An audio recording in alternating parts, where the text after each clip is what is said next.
Alam niyo mga kapatid, kapag ang tao ay maraming kagalit, hindi nagpapatawad, napakahirap ng kanyang sitwasyon. Lalo na pag nagkakasalubong sila, iiwas yun eh.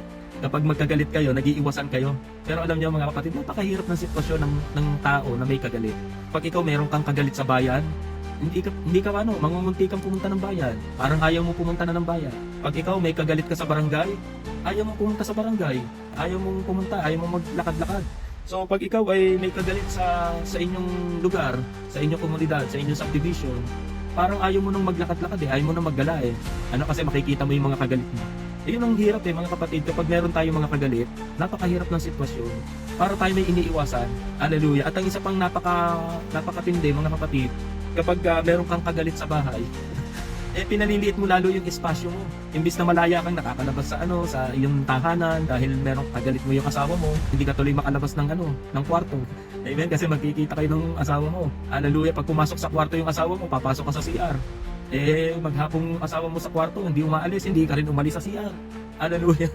So alam niyo, napakahirap ng kalagayan ng taong hindi nagpapatawad, hindi may kagalit. Pinaliliit natin yung espasyo na ating ginagalawan kasi nag-iiwasan. So alam niyo, pinakamabuti, sabi nga ng Biblia at tinuro sa atin ng Panginoon ngayong umaga, yung tungkol sa pagpapatawad. Kapag pinatawad natin ang ating kapwa, ay sabi nga ng salita ng Diyos, patatawarin din po tayo ng ating Amang nasa langit.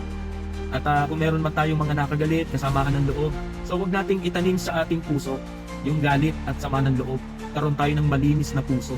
Kaya mga kapatid, pag magpatawad po tayo, huwag nating paliitin yung espasyo ng ginagalawan natin upang malaya po tayong makakagalaw, malaya tayong makalabas, napakasarap yung pakiramdam ng walang kagalit. Kaya malaya kang nakakalabas-labas.